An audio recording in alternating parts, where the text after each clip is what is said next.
جی السلام علیکم. Tonight with شاہین کے ساتھ میں ہوں سید شاہین عبداللہ. گزشتہ ایک عشرے میں 10 دنوں میں اس ملک کے سیاسی معاملات میں ایک پیش رفت ہوئی, ایک عجیب سی پیش رفت ہوئی. کچھ سسٹم متحرک ہو گیا, یعنی 2-3 یوم پیشتر اچانک سے مختلف چوراہوں کو بند کر دیا جاتا ہے, شہر کا ٹریفک کا نظام میں افراتفری ہو جاتی ہے, کچھ 2-3-4 افراد جو ہیں زخمی ہو جاتے ہیں, اور پھر اس شہر کی میڈیا کو کنٹرول کرنے والی یعنی Pakistan electronic media monitoring authority جو ہے وہ ایک نوٹیفیکیشن نکالتی ہے کہ اس احتجاج TLP تحریک لبیک کے حوالے سے کسی بھی قسم کی کوئی خبر نشر نہیں ہوگی. سوال یہ پیدا ہوتا ہے TLP تحریک لبیک پاکستان کیا ہے, یا ملٹری اسٹیبلشمنٹ کی جو مختلف تنظیموں ہیں ان میں TLP کی کیا حیثیت ہے. کیونکہ اس ملک کی مذہبی تنظیمیں جو ہیں ان میں سب سے زیادہ نومولود تحریک جو ہے وہ TLP ہے, تحریک لبیک پاکستان. تحریک لبیک کیا ہے, کیوں بنی, کیا یعنی ختم نبوت کے حوالے سے یا سنی مکاتب فکر کے حوالے سے تحریک لبیک پاکستان ایک بڑا منفرد مقام رکھتی ہے. بنیادی طور پہ عاشقان رسول کا وہ جتھا جو اپنی جانوں کو ناموس رسول کے لیے قربان کرنے کے لیے تیار ہے, بظاہر جو ہمیں نظر آتا ہے. لیکن سوال یہ پیدا ہوتا ہے کہ یہ اس کی پاکستان کی انفراسٹرکچر جو پولیٹیکل انفراسٹرکچر ہے اس میں کیا حیثیت ہے. دیکھیں, تخلیق کبھی خالق کے خلاف نہیں جاتی ہے. جو ایسے ساتخین کی پینٹنگ ہے تو اس کی مصوری میں سے ساتخین جھلکتا ہے. اسی طرح سے مختلف جو چیزیں ہیں وہ اس کی تخلیق سے پتہ چلتا ہے, یعنی بچہ جو ہے ماں یا باپ دو میں سے کسی کی شکل پہ ہی جائے گا, کسی کے اوپر ہی جائے گا. بالکل اسی طرح سے TLP تحریک لبیک پاکستان جن لوگوں کی اسٹیبلشمنٹ ہے ان کا عکس آیا ہے. آپ یہ دیکھیں جس طریقے سے مختلف شہر کے مختلف علاقوں میں اچانک قوت کا بے دریغ استعمال کرنا, پولیس کو باقاعدہ مارنا پیٹنا, اور بائی فورس ایک یوں کہہ لیں کہ بائی فورس انہوں نے ایک اپنے آپ کو منوایا. تو تخلیق کے خلاف, خالق کے خلاف تخلیق نہیں جا سکتی ہے. یعنی ملٹری اسٹیبلشمنٹ کا وہ بچہ یا وہ تخلیق جو اس ملک کی پولیٹیکل کنڈیشن کو اس اسٹیبلشمنٹ کے اصولوں پہ بنانے کے لیے بنائی گئی.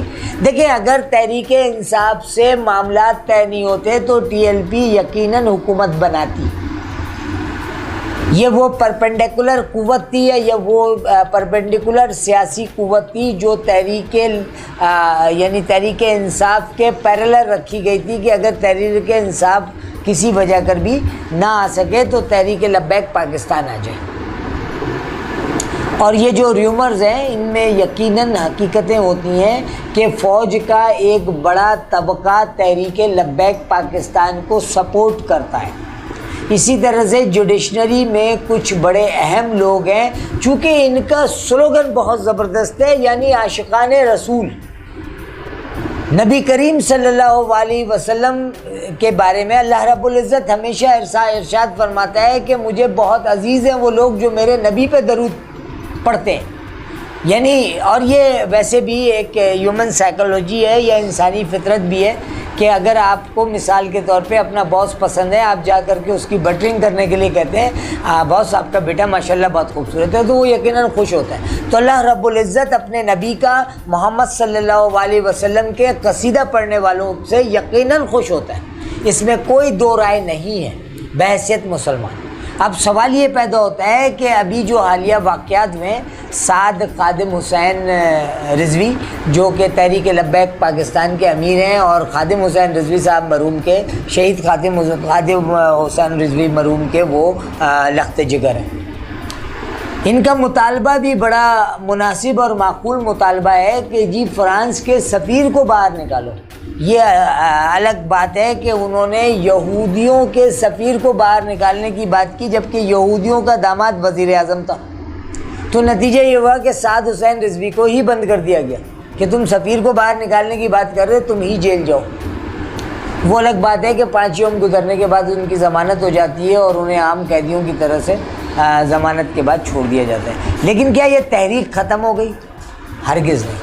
تحریک شروع ضرور ہوئی تھی خادم حسین رضوی کے انتقال کے، وہ خادم حسین رضوی کے صاحبزادے سعد حسین رضوی کی گرفتاری پہ، لیکن یہ ختم کریں گے ان کفار اور مشرکین سفیروں کو ملک سے باہر نکال کے جو ان کا میگنا کاٹا ہے۔ دنیا میں وہ تمام قوتیں جو مذہب کی بنیاد پر آشرواد، مذہب کی آشرواد سے یا مذہبی حلقوں کے آشرواد سے سروائیو کر رہی ہیں، ان تمام قوتوں کے لیے یہ ایک پیغام ہے کہ مذہبی معاملات کو لے کر، یعنی بالکل وہی کہ جن کا نام بھی آپ نہیں لے سکتے، یہ مقدس گائے ہیں، تو وہ جو تحریکیں یا وہ جو تنظیمیں اسلام کے نام پہ بنی ہوئی ہے، عام آدمی اس کے تحفظات سے، اس کے معاملات سے آگاہی نہیں رکھ سکتا ہے۔ کیوں؟ کیونکہ وہ تو ظاہری سی بات ہے کنسولیڈیٹڈ کنفائن سسٹم میں ہے، اور سسٹم کبھی بھی نہیں چاہتا ہے کہ ان لوگوں کو جن پہ سسٹم محنت کر رہا ہے ان کو کسی قسم کا غضب یا نقصان پہنچ سکے۔ تو موجودہ حالات میں تحریک لبیک پاکستان کی یہ چھوٹی سی ایک موومنٹ جو تھی، اس نے پوری قوم کو متحرک کر دیا۔ یہ خواب غفلت میں سوئی بھی قوم جس میں پڑوس میں بچہ مر جاتا ہے، انہیں کوئی فکر نہیں ہوتی ہے، ٹینکر ٹرالر جو ہے 4 لوگوں کو کچل کے چلے جاتا ہے، یہ بے حسی کی انتہا پر ہے، انہیں نہیں فکر ہوتی ہے۔ ایسے ماحول میں اگر کراچی کی، حیدرآباد کی اور پورے ملک کے چوراہوں کو روک دیا جاتا ہے بائی فورس، تو یقیناً اس بات کی یہ نشانی ہے کہ ابھی قوم متحرک ہے، ابھی قوم میں جنبش باقی ہے، ابھی بالکل نہیں مرے۔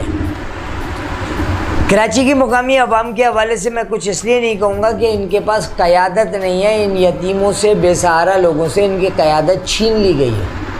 یہ پی ایس پی یا پاکستان، یہ جو ہے نا، یہ قیادتیں نہیں ہیں، یہ آرگنائزیشنل سیٹ اپ ہے۔ جیسے پہلے یونٹ اور سیکٹر انچارجز ہوتے تھے، ویسے ابھی ایم پی ایم این اے اور ایم او سی ممبرز ہیں۔